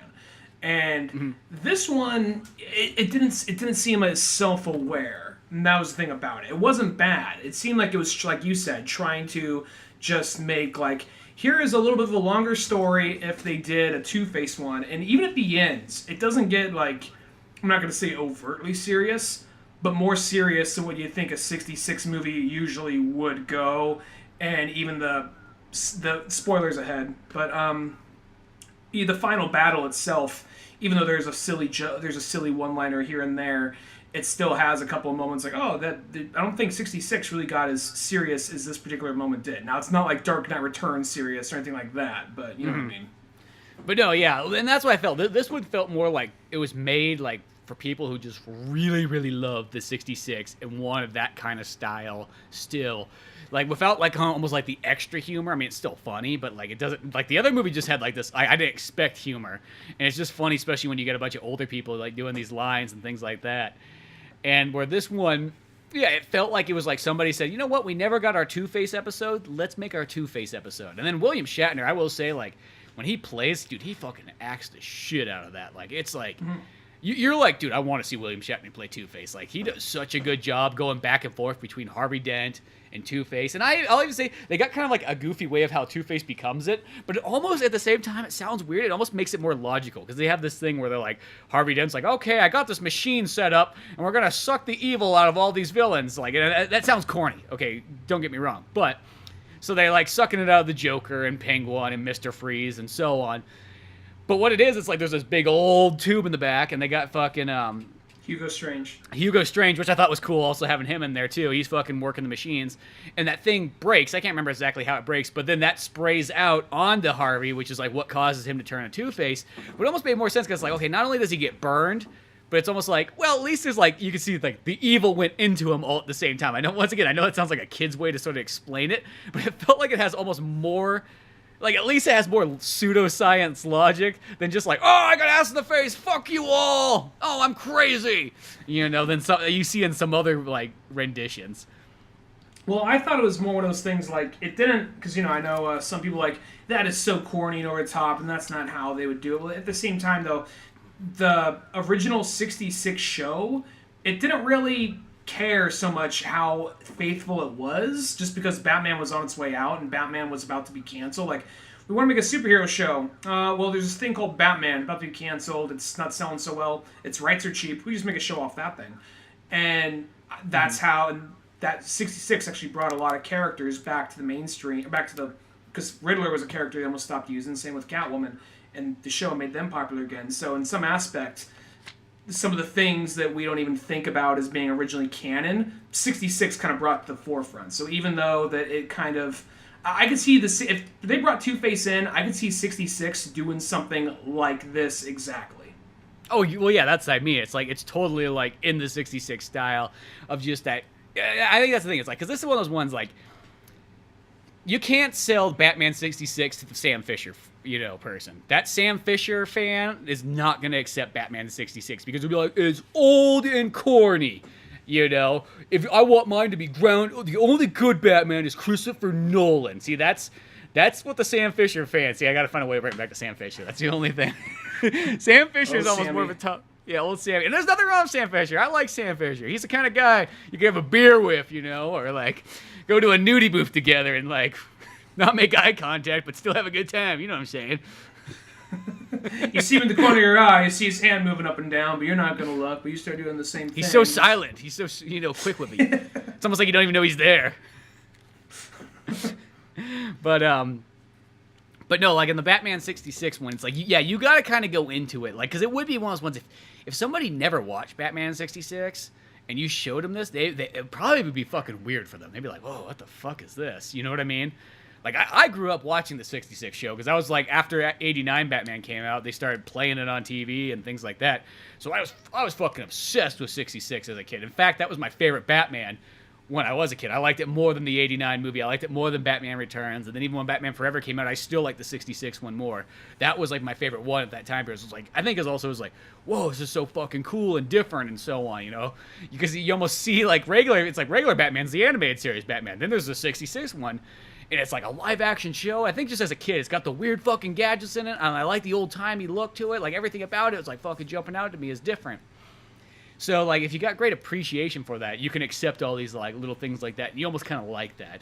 It's just fun to be able to go back to that time period of 66 and have that kind of, hey, remember when things were bright and fun and colorful and things didn't necessarily have to make sense and you could still have a laugh? And that's okay, because that's how I feel. Like Batman, like what I like about Batman is that you can have like so many different interpretations of Batman, and they still can all go together totally fine. And really, 66 kind of saved Batman. So when people say that, I mean, I'll be 100% honest. 66 was never my Batman. I never really hated 66, but I was never really that into 66. But I am well aware without 66, Batman would not be here now, because that kind of brought him back to, the forefront, and maybe people recognize him, and then people say, hey, what was Batman used to be like? Oh, well, here's our opportunity. Bring in Neil Adams. Denny O'Neil and Neil Adams. Mm-hmm. Yeah, that's right. Bring those guys in, and then from there, the rest happens. But I think that this movie right here, it's not one of those movies I feel the need to own, but it's a movie because I rented this one. You didn't buy it? I didn't buy this one because, like I said, I'm not really a huge 66 fan. But at the same time, though, I'll say this: the first one, if I saw that for a cheap price, I wouldn't mind getting it. But since this one is a little less self-aware and just more of just kind of like, you 66 fan, here's something for you. Because the other ones seem to be kind of like having a little bit more fun with it. Well, this one still, it's trying to have some fun and trying to embrace the campiness. It didn't seem as clever as the last one. Though they do try to do some interesting things in the aspect of being kind of like, I mean, you knew it was going to be Two-Face, but how is he going back and forth between Two-Face and Harvey Dent? How's he going back and forth like that? And for a minute, they try and play it off like maybe Two-Face and Harvey Dent are two different people. Because there's a period where whenever they show Two-Face's evil side, the Harvey Dent side's in the shadow, so you can't really see who it is entirely. So for a split second, I was thinking, are they going to try and pull some fast one on us, and it's going to be like some other villain who is yet to be in the 66 edition? Like, if they do another 66 movie, I wouldn't mind seeing like characters that never made it to the show, like Bane or Hush, something like that. Yeah, that'd be cool. I mean, this is probably the last 66 one. I can't imagine them doing it without Adam West. That'd be kind of weird. Yeah, it would be I mean, I guess the closest thing you can do, and this isn't me trying to be funny, I guess you probably, because he was friends with him, and he does a good impression of him, so I guess you could get Ralph Garman out of respect. But at the same time, though, if they decided never to do another 66 cartoon, I totally get it. I understand why, but if they went for another one, I mean, it's probably not the top of anybody's list, but at the same time, maybe some people's list, but it's. I don't think it's like something that people want as much as other versions of Batman. But at the same time, I'm sure that someone would be up to buy it. Yeah, well, because one was like, I'll say that. I think Ralph Garman is the perfect choice for the successor. Now, probably nobody in Hollywood's thinking that, but that would be the one if you wanted to do it again. And I'll say it's like that. I'm never one of those kind of people, because there's some people that, like, if they did that, they'd be like, oh my god, it's like they're spitting on fucking Adam West's grave by having somebody else come in to play him. I feel like, no, that's not what it is. You know what I mean? Or it's like, oh, they're just trying to do a cash grab. Like, I never think there's anything wrong with that. Like, I think of more that Ed Wood kind of way. Like, when they go like, oh my god, you're making that movie, Bela Lugosi's dead. It's like, no, he would have loved it. Bela Lugosi comes back from the dead. It's like, you know what I mean? Like, I think of it that way. Like, no, I'm pretty sure they would have liked that they actually continue on even after death. In a sense, it's still there. You know, why not? And plus, you got Burt Ward, too. And fucking Burt Ward, like, he kills Robin, like, no matter what. It's like, he's like a 60-year-old man or 70-year-old man will make you believe he's still a 15-year-old boy. Well, something about that, because, like, well, yeah, because his voice still sounds the same as it did back in that show, where Julie Newmar, she sounds older. She definitely... Well, she just sounds like a grandma. She has, like, because, Catwoman, she looks like she's, like, this hot, like, 29-year-old, maybe 32 or something. But then, like, you hear her voice, and it just, like, that does not match. Where Adam West, I guess you just come to accept that voice when you see, like, an old-looking Batman. Or an old-style-looking Batman. But at the same time, though, it's also, like, I will say this. Whenever they showed, like, Bruce Wayne and Dick Grayson out of costume and showed their faces, I get they're trying to keep to the likeness, but something about their faces just had this weird, uncanny, like, doll-like feature to them. Like, this weird, like, kind of soul... I mean, other characters, they looked fine, and they even looked fine when they were in their costumes, but when they just had, like, their faces with no mask, something about it was just off-putting. Like, maybe they were trying... I mean, even though it's a simple art style, it looked like they were really trying... Like, they traced the reference to his likeness back then. You know what I mean? Well, I know what you mean, because it is that sort of weird thing. It's almost like when you go to draw a picture and you use like literally like a photo reference, like an actual picture. Like, it sounds weird, but like if you don't change some of the details, like it does have a weird look. Like, it's like I'm drawing exactly what the fucking person looks like, but then you see the picture when the drawing, and it looks weird. It doesn't look right. You know what I mean? Like, you learn that like some things is like, no, you got to make the fucking head bigger, and you got to make like the hands bigger, or else it looks fucking weird when you just draw it like as is. And yeah, they do have that kind of weird thing. And they also have that. This is something I've never really liked in animation. I think it's weird when they do that thing where they draw like the upper lip. Yeah, that's the big thing about I've never it. liked that. And you know, DCU movies throughout the years have always sort of had it. Like every like third or fourth one seems to have that weird. Somebody likes to draw the upper lip, and I don't know. I always just thought that looked weird. It's like, I don't know. It's just like, it makes it look like they got like almost like they're drinking coffee or something like that, and like stained their like. And didn't wipe it away. Yeah, I don't know. It's just it's a weird look. Like, it works for, you know, because like women, you know, if they got like lipstick on or something like that, that looks fine. But on a man, I don't know what it is. Just because it's almost like they didn't decide to draw the bottom lip. They just do one line and then they leave the. I don't know. There's also like there's that part where they because what happens in it is very beginning this thing with Two-Face happens, and then in the opening credits is basically just Two-Face on a crime spree. And then they catch him. We cut to 6 months later. He's doing better. He's got his face fixed. And slowly, it seems like, is he going back to his old ways? Well, right after the opening credits, when he wakes up in the hospital bed, there's this shot. You see it from Two-Face's vision. Before he grabs the mirror, he's looking at, it's like Dick Grayson's there, Bruce Wayne, Chief O'Hara, and Jim Gordon. Maybe someone else. And I had to leave for a minute and just walk out of the room. So I paused it. When I came back, I just looked. And going back to that reference, the look Bruce Wayne is giving him, because it's kind of like at a view where you're looking up. He's looking down, has that weird upper lip, has kind of like this constant like faint smirk, and kind of like these challenging kind of eyebrows, just like one of those things like. And it looks like Adam West. And I've seen old pictures of Adam West, and he looks fine, but just. And I'm not trying to bring down the artistry, because like the artwork in this is better than most stuff I can do. But when you just see the reference, there's just something off-putting. Plus, they don't have like that reflection in their eyes. They just have these dead, soulless, like black or brown eyes the whole time. There's no reflection in them. So just something about it, just like, oh, just put the mask back on. I gotta take it. I can't put the mask on. Just you know what I mean? Yeah, it does have kind of a weird one. Like, I don't feel like it's super off-putting, but it's that kind of style. Like, when I always think about it, like, I think it's Superman. I was gonna say All-Star Superman. Yeah, that was like, I remember like with Superman, because he had the weird upper lip thing in that too. I was like, that's fucking weird. It's just like, I don't know, it throws me off. Frank Quietly has a very weird art style himself too. But it's one of those ones I've also kind of thought too. I thought this watching the other one as well, because you know sometimes you get some like, you know, it's like Adam West. It's like he kind of has his own voice. You can tell he's older in it, but it still sort of works. And then Julie Newmar, it just sounds like a grandma doing it, which I mean, that's technically what it is. I thought like, you know, what would have been an interesting concept would be like to do it like it's Batman 66 style, but it's like they're all older now. So now it's like an older Batman and Robin still fighting crime, but it's like they kind of still came from the same world. So then like you can almost make the voices match a little bit better, like almost like Dark Knight Returns, but without being like, you know, Dark Knight Returns, but like, you know, that kind of age. What if it was kind of like some weird, kind of surreal, like it's still very bright and colorful, but carries on some of the dark themes of Dark Knight Returns and some of that same kind of tone. And he still talks like, listen here, boy wonder, but he says some like dark, menacing shit, kind of like the same thing in Dark Knight Returns. Like he has that whole monologue about like how to carry a human body up like on top of like flight of stairs, or on top of a building. And then he says he has a conversation with the thugs going. He says like, and he ends it with, carrying a human body, carrying 200 pounds of stupid isn't up to a top building isn't easy, but the screams alone make it worth it.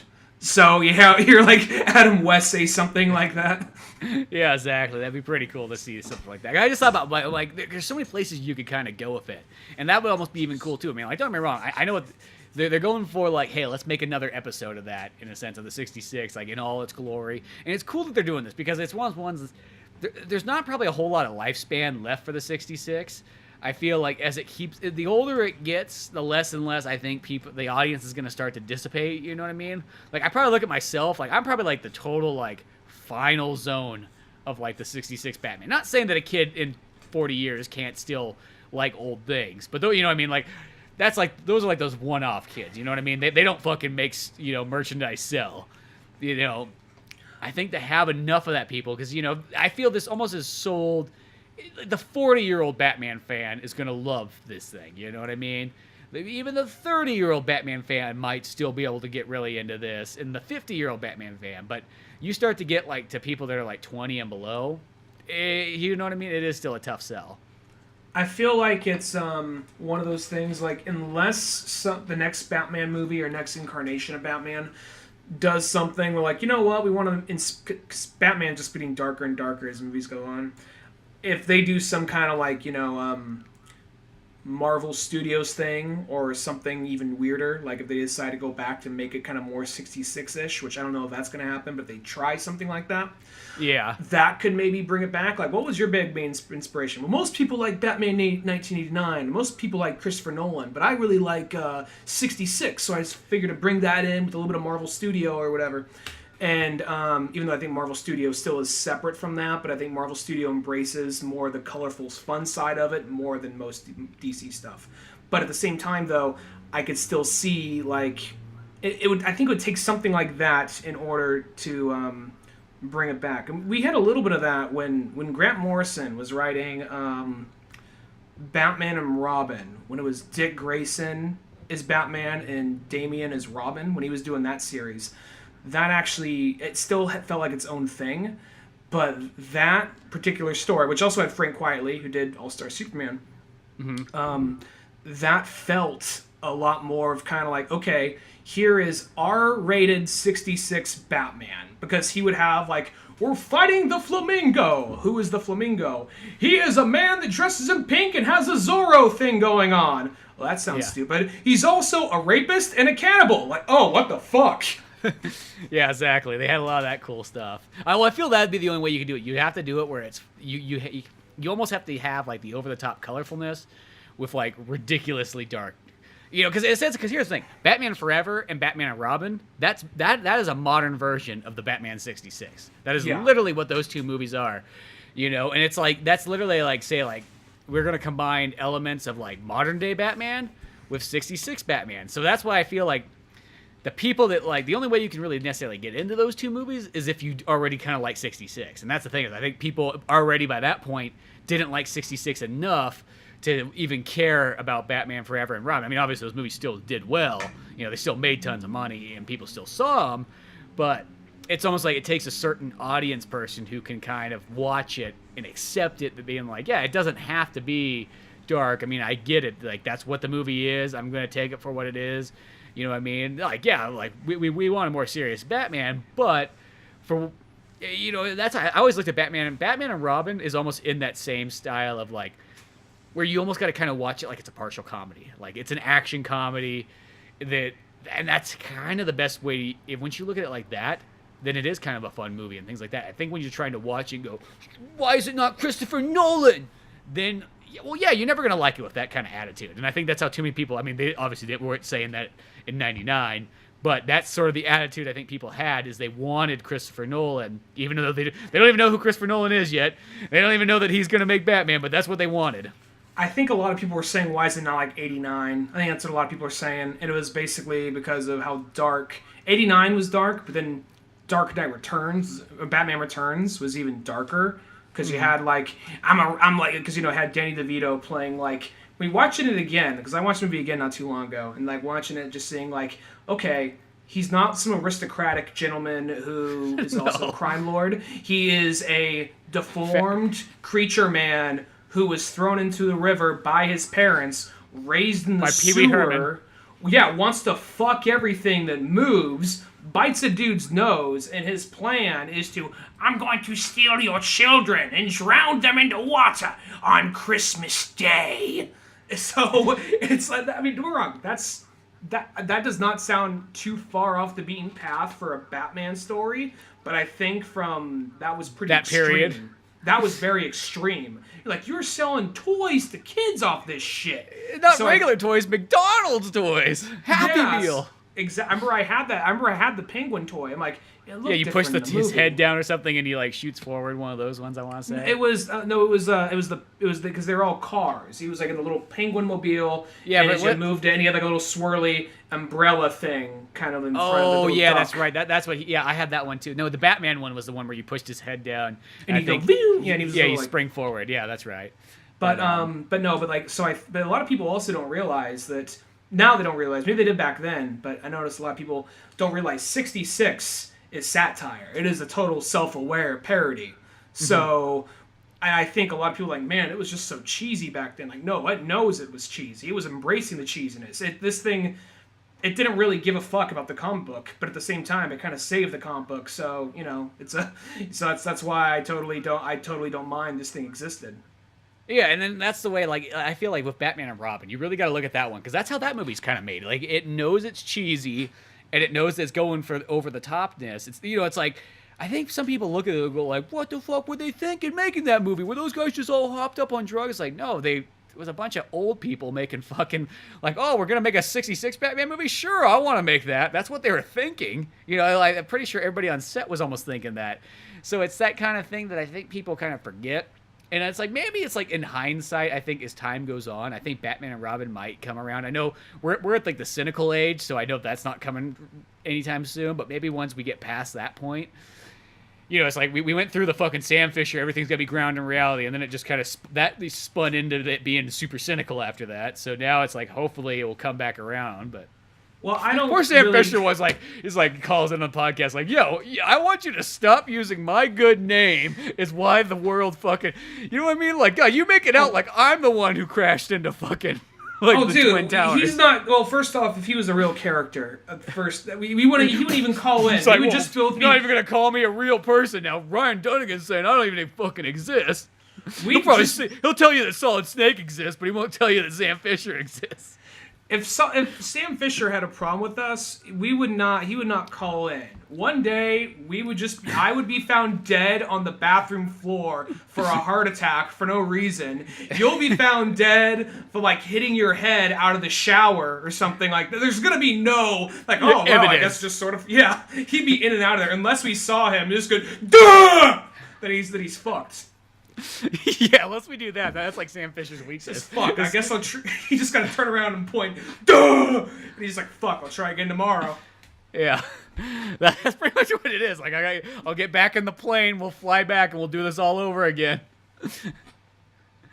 But going back to, like, Batman, like, I'm not even, like, a big, like, fan. I mean, I don't even like Batman Forever, and I don't even like Batman and Robin, but I don't hate those movies. I don't hate them like everyone else does. Yeah, and I'm not even going to say everyone else, because those movies have their defenders, because not too long ago, Batman and Robin was on Netflix. It had, like, 4 stars. And if you look at that thing on Amazon, it has, like, high ratings. So that movie totally has its defenders.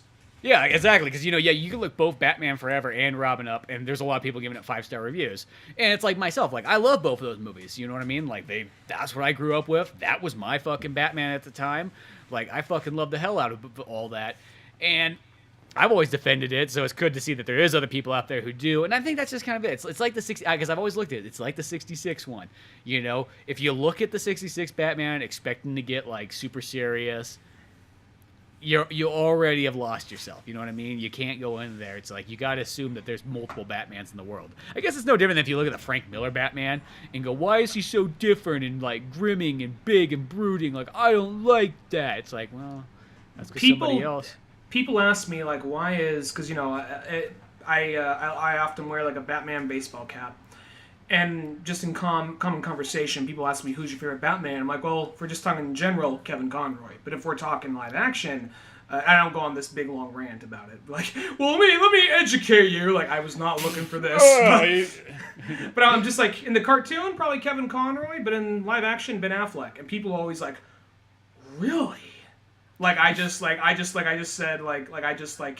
shit, like, on their baby or something. And I was just like, yeah, I think Ben Affleck's the best live-action Batman. Like, why Ben Affleck? I'm like, well, there's this, I won't go into it, but there's a book called Dark Knight Returns, and I just give a short version, and it's one of those things where I feel like Affleck's one of the few times they went and just said, like, you know what, we're taking a very synchronized, focused take on Batman.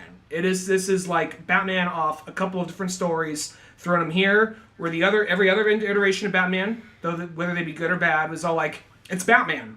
What do you mean? Oh, he's rich, he fights people, he punches people, he's Batman, you know? Yeah. Well, I think it's one of those ones, like, it's almost like, because I love to tell people George Clooney. That's, like, one of my favorite answers to give people when they ask me that question. Like, what the fuck's wrong with this guy? They're like, no, I really like Batman. I like it so much that I actually think George Clooney's a fucking amazing Batman. And I kid you not. Like, if he could come back and do Batman again, I bet you he could dial it in 10 times more. Oh, yeah, definitely. But it's even in Batman and Robin, though. Like, I love the way that he acts in that movie, because the only thing I wish he doesn't do the double voice thing. That's about, like, I think that's, like, the one weakness, is he's just like, I'm fucking George Clooney. What the fuck are you gonna do? I was in ER. I don't have anything else to say at this time period. I was in From Dusk Till Dawn. I was in Attack of the Killer Tomatoes too. Yeah, exactly. So that's what I had. I was in the fucking the Bear movie, the sequel that never got made. What the fuck was that called? Oh, whatever. But the Bear movie. Yeah, there was this Bear movie, like a horror movie. No, not The Edge. That's way later. This is in the 80s. Okay. And it's not The Prophecy, but it's some other one, too. It's like a second one. And it has him. It has, what's her name from Jurassic Park? Daryl Hannah? No, not Daryl Hannah. Who's Daryl Hannah? Daryl Hannah's in, she's in Blade Runner and Wall Street. Oh, right. And Clan of the Cave Bear and things like that. But, fucking, what's her name? Yeah, the main girl in Jurassic Park 1, and she's also in 3. Mm-hmm. But she's in it, and then somebody else really fucking big that I'm drawing a blank on, like really big, like fucking George Clooney big. But all three of them were in this movie, and the movie never got finished or whatever, like that, one of those things. But no, it's like, it's like I like George Clooney a lot, but it seems like if you don't give the answer of Michael Keaton, Adam West, or Christian Bale, you answer the fucking question wrong to people. I think if you threw Val Kilmer out there, that would probably, you know what? I don't know. Val Kilmer might be one of those weird ones where somebody might go, oh, okay, I can see that. For some reason, I feel like they would take Val Kilmer more than they would take Ben Affleck. I bet you anything. And Val Kilmer's kind of like the odd Batman out, I feel. I think Val Kilmer is one of those. I mean, I'll be honest. I'm not trying to, because I know he's had a rough run of luck lately, but I think he's the worst Batman. I don't think he did a good job. I don't think he really understood Batman. Plus, that's at a point where he thought, like, I'm Val Kilmer. I'm on top of the world. I'm fucking Batman. I'm an island of Dr. Moreau. Just you motherfuckers wait. And then, he went a little crazy. Other shit happened. So, I just don't think he's a good Batman. But I think Affleck, the reason why I like him so much is just because I can tell he's a fan. And I can tell, not just because some people say one of the problems with BVS is it focuses too hard on Dark Knight Returns. And I get why people say that, but at the same time, it's just his take. His take, I feel like he really did a lot of research, and he bulked up like a big, angry fucking piece of meat that wants to fight crime, you know? Oh, yeah. No, and I actually totally agree with you. Realistically, I thought Ben Affleck was the best Batman. By far, actually. I'll say by far, because he understood the character from being a comic book fan already, and then secondly, yeah, he just has the look, he has the fucking acting chops in there, and just gets it just nailed. Where everybody else is kind of more like, I felt like they kind of took it like, oh, yeah, sure, I'll be Batman. It was almost like, I think there's a period, too, it was kind of like being the Bond. It's like, oh, it's like being Batman, it's like, I gotta be Bond. And I almost felt like that's sort of how George Clooney kind of went in there. It's just like, oh, sure, whatever. Everybody's gotta be Batman at some point, like one of those kind of things. Well, it's like you got kind of like old-timey, like, haha, I'm Batman version of Batman. You got, like, 007 Batman. You got, like, I'm hunched over and pissed off and just almost like a fucking animal Batman, Frank Miller. Mm-hmm. And then you got kind of modern Batman, which is more of a little bit of a fusion of everything, you know? Yeah, and then you got Justice League Batman, where it's like, I'm so smart. That's my superpower. Smart. You guys wish you were so smart as me. Well, it's like one of those things. It's kind of like Batman's almost Deus Machina. If he gets into a situation, he just like smarts it out. Like, well, I already won this fight from the get-go because when you were doing this or doing that, I smarted my way out of that. And so now you're in my game. Haha, I beat you. Boom. I just like picture Batman just in it, like, Batman, how you figuring that out? Smart, smart, smart, smart, smart, smart, smart. He's just like typing away or something like that. Like he doesn't give any like real answer. It's just that's how he solved. Because it's the only thing about like Batman and Justice League always feels like it sounds weird, but like that always to me feels like the corny version of Batman is because he almost is too smart. I feel like because they make it like a superpower, and I think that's kind of fucking weird when it's like that. Well, I know if they're in Justice League, they amplify all their personalities. Like Flash in the Flash comics. He's funny, kinda. He has a few funny lines, but he's not. But you get him like in a group of the Justice League. He's the funny guy saying something every couple of seconds. Where in the comics, a couple of funny lines, but he's not. By any means, not really. Yeah, not that often. Yeah, and then they Hal Jordan. They try and make Hal Jordan kind of like I'm the rebel or whatever. Kind of like how Batman is. But in the comics, or they'll make Hal Jordan the comedy guy too. Like he gets kind of like either he's like the comedy guy like Flash, and or he's. Yes, sort of a little bit of a rebel.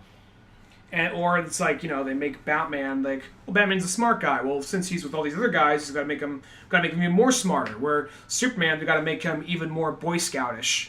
And Wonder Woman, we got to make her even tougher. Yeah. She's built Ford tough, is what she is in the comic. Ford. Try the new Ford Themyscira. Yeah, with Wonder Woman empowered men. It's so powerful that you'll pull by and it'll make men quiver. When you're looking down from your Ford Womascara, it's so hardcore. So hardcore you'll have to like crack a beer open while you're driving it. Hell, it's okay. You're all woman in this Ford thing.